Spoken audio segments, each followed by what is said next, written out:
अगर लेबर भी नहीं हो तो सिर्फ एक बंदा 150 से 200 पशुओं को संभाल सकता है अकेला। और सफाई पशु में चमक रहती है और साफ़ सफाई की बहुत अच्छी सुविधा और बीमारी नहीं आती बिल्कुल भी। इसको बनाने में तकरीबन 1.5 करोड़ के लगभग पैसा खर्च हुआ हमारा। ये हमने गैप छुड़वा रखा इसमें से नीचे निकल जाता है।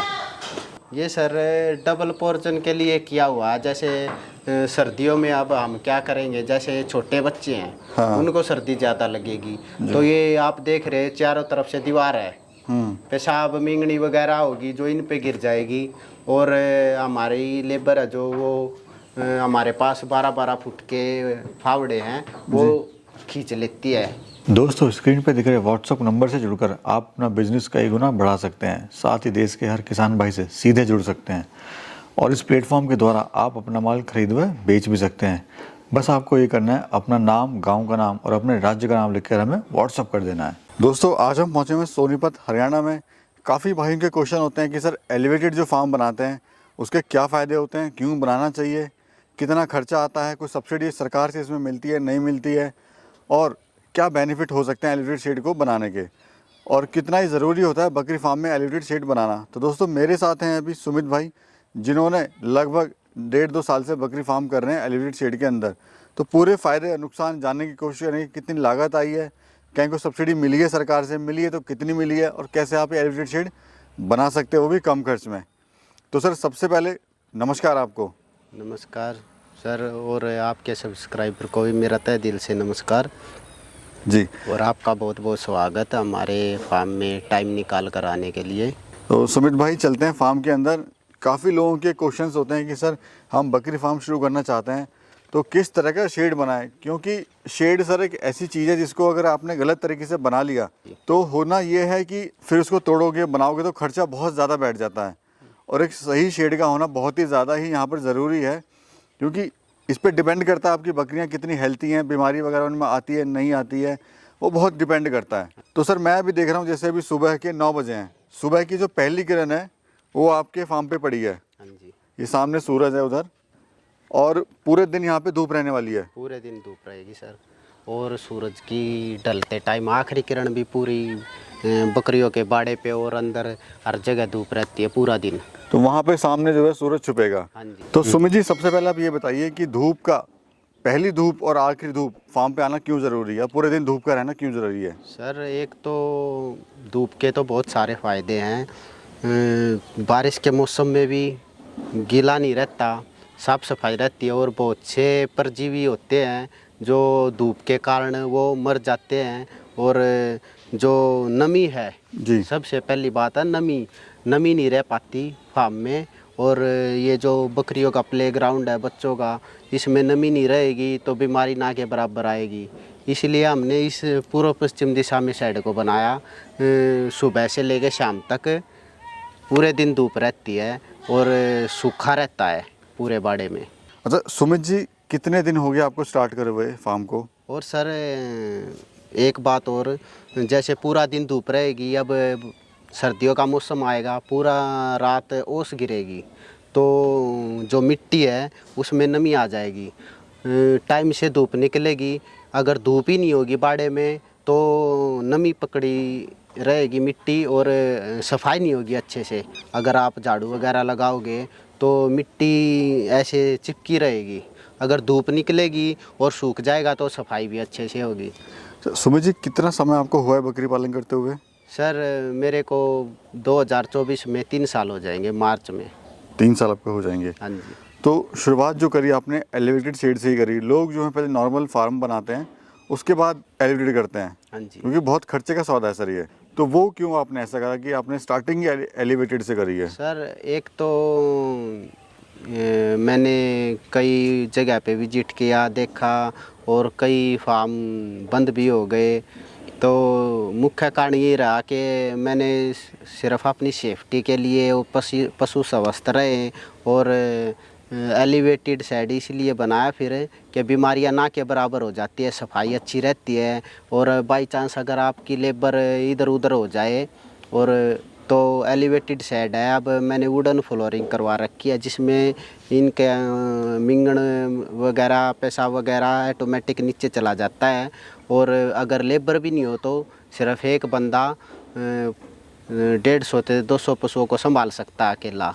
और सफाई पशु में चमक रहती है और साफ़ सफाई की बहुत अच्छी सुविधा, और बीमारी नहीं आती बिल्कुल भी। दोस्तों हम चलेंगे अंदर, वो भी हम दिखाएंगे किस तरह से एलिवेटेड शेड बनाया जाता है और बनता है। तो सर खर्चा आपको कितना आया इसको फार्म को बनाने में? सर खर्चा मेरा पूरे फार्म को बनाने में, ये अपना फार्म है 2.25 किले में है, और इसको बनाने में तकरीबन 1.5 करोड़ के लगभग पैसा खर्च हुआ हमारा। और समय कितना लगा है सर इसको बनाने में? सर समय हमारा तकरीबन 2 साल तक काम चलता ही रहा था, और अभी भी काम ख़त्म नहीं हुआ, धीरे धीरे चलता रहता है।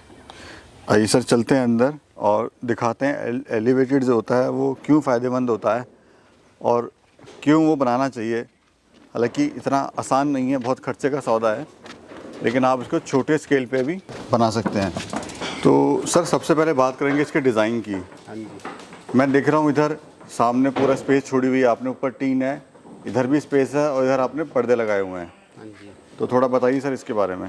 सर ये पर्दे हमने इसलिए लगाए हुए हैं कि गर्मियों के टाइम में खुली हवा लगे। गर्मियों के टाइम में हम इनको खोल देते हैं और सर्दियों में इनको बंद कर देते हैं। तो सर्दियों में सर्दी कम लगती है और गर्मियों में हवा लगती है, ये आसानी से बैठ सकते हैं। और ये फट्टे वगैरह पैसा वगैरह करते हैं, ये भी सूख जाता है। और ये सर लकड़ी का फ्रेम आपने यहाँ पे बनाए हुए हैं। हाँ जी। तो इससे क्या फ़ायदा होता है सर? सर इससे ही फ़ायदा होता है, एक तो जो काम 3 घंटे में होने का है तो सुबह 15 मिनट में हो जाता है, साफ़ सफाई अच्छी रहती है। अब जैसे सुबह साफ़ सफाई का टाइम होगा तो पूरे में एक बार झाड़ू लगवा देते हैं, 15 मिनट में हो जाती है सफाई हमारी। और पेशाब मिंगनी वगैरह ये हमने गैप छुड़वा रखा, इसमें से नीचे निकल जाता है। तो एक तो सर इससे ये होगा, एक तो लेबर बच रही है। हाँ जी। और समय बच रहा है। और दूसरा, अगर लेबर नहीं है आपके फार्म पे, क्योंकि लेबर की बड़ी दिक्कत आती है गॉट फार्मिंग के अंदर, हाँ जी। तो आप खुद भी इसको कर सकते हैं। और कितने सर आपने सेक्शन बनाए यहाँ पर? एक ये है, 2, 3, 4 आपने सर ये बाड़े बनाए हुए हैं इसके अंदर ही। हाँ जी। तो क्या फ़ायदा है ऐसे बाड़े बनाने का और आपने क्यों किया हुआ है? फार्म में बाड़े का बहुत महत्व है, जिसमें प्रेग्नेंट बकरियां हैं, ये खाते टाइम लड़ती बहुत हैं। अगर हमारी प्रेग्नेंट बकरियां हैं तो हम उनको अलग कर देते हैं, ताकि कोई भी पशु पेट वगैरह पे ना मारे दूसरे पशु को और कोई भी दिक्कत ना हो। और बच्चे हैं जो 3 महीने के ऊपर के हैं उनको अलग कर देते हैं, छोटे बच्चों को अलग कर देते हैं। तो इससे सर काम में भी आसानी रहती है, जल्दी भी हो जाता है और अपनी सेफ्टी भी रहती है जी। और लॉट वगैरह निकाला है सर अभी आपने बकरियों का? कितना बेनिफिट हुआ? लोट सर वैसे कुछ पशु तो निकलते ही रहते हैं हमारे 2-3 दिन में, लेकिन बड़े सतर पे मैंने 3 नोट निकाले हैं अभी, 50-50, 100 पशु हो गए। ठीक है। और अगर सर इसकी बात करें हम, ये कितना एरिया है और कितनी इसमें कैपेसिटी है एनिमल के आने की? इसमें सर 400 प्लस की कैपेसिटी है, 400 पशु आराम से आ सकते हैं। हाँ। और सर ये 100 बाई 35 का है। और 100 बाई 35 में 400 आप रख सकते हैं एनिमल। हाँ जी। अगर और नीचे वाला बाड़ा सर 100 बाई 50 का है। ठीक है सर। अगर कोई कम में बनाना चाहता है, कम बकरियाँ, किसी के पास अगर 10 ही बकरियाँ हैं, तो वो क्या उसको एलिवेटेड बनाना चाहिए? और बनाता है तो कितना खर्चा आ सकता है? सर पहली बात तो अपना बजट देख के चलना चाहिए, कितना बजट आपका। और अगर एलिवेटेड नहीं भी बना पाता बंदा तो कोई ऐसी बात नहीं है, वो ज़मीनी स्तर पे भी कर सकता है, टीन वगैरह डाल के। 10 पशुओं के लिए ज़्यादा बड़े शेड की भी ज़रूरत नहीं है। जब पूंजी इकट्ठा हो जाए तब वो एलिवेटेड शेड भी बना सकता है, लेकिन ज़रूरी नहीं है कि शुरुआत में ही ज़्यादा पैसा लगा दे। शुरुआत में आप पैसा कम लगा के शेड में पैसा कम लगाए और बकरियों पे ज़्यादा खर्च करें। इसमें सब्सिडी वगैरह मिलती है सर? सर मिलती है सब्सिडी वगैरह भी, लेकिन मैंने तो अभी कोशिश नहीं की, लेकिन मैं भी मन बना रहा हूँ सब्सिडी लेने का। ठीक है। इसकी सर हाइट क्या है? सर इसकी हाइट है हमने तकरीबन 7 फुट के लगभग है। 7 फुट आपने रखी हुई है? हाँ जी। अच्छा, ये सर मैं देख रहा हूँ यहाँ पर आपने इसमें चादर डाली हुई है। हाँ जी। लोग चादर नहीं डालते हैं, सीधे जो उनकी मींगन होती है नीचे आ जाती है। हाँ जी। तो ये आपने क्यों किया हुआ है सर ऐसा? ये सर डबल पोर्शन के लिए किया हुआ है। जैसे सर्दियों में अब हम क्या करेंगे, जैसे छोटे बच्चे हैं, हाँ। उनको सर्दी ज़्यादा लगेगी, तो ये आप देख रहे हैं चारों तरफ से दीवार है, पेशाब मिंगनी वगैरह होगी जो इन पे गिर जाएगी।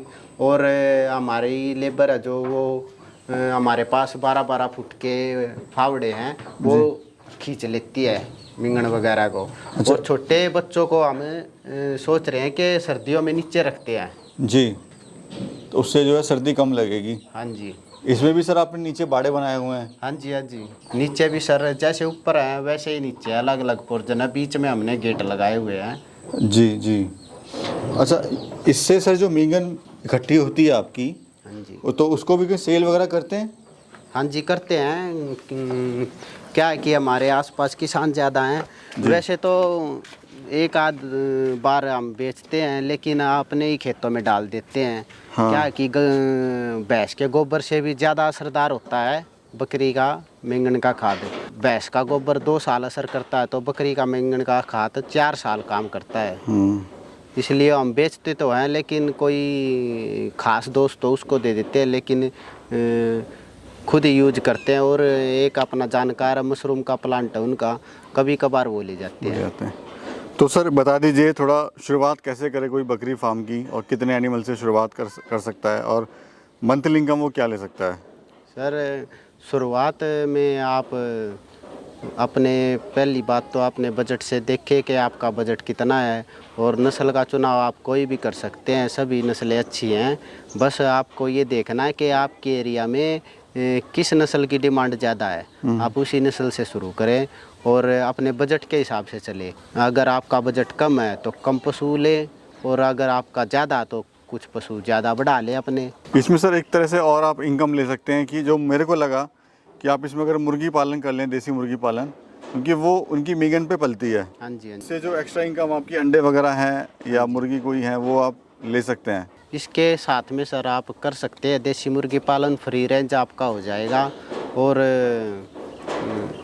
अंडे वगैरह भी सेल कर सकते हैं। और आसपास बाज़ार में मार्केट में जाके कांटेक्ट कर सकते हैं, जो दुकान वाले होते हैं मुर्गे वगैरह, यहीं से आपके सेल हो जाएंगे फार्म में, कहीं पे जाने की ज़रूरत भी नहीं है, और फ्री रेंज आपका हो जाएगा, जो आपके फार्म का खर्चा पानी निकाल देगा। जी।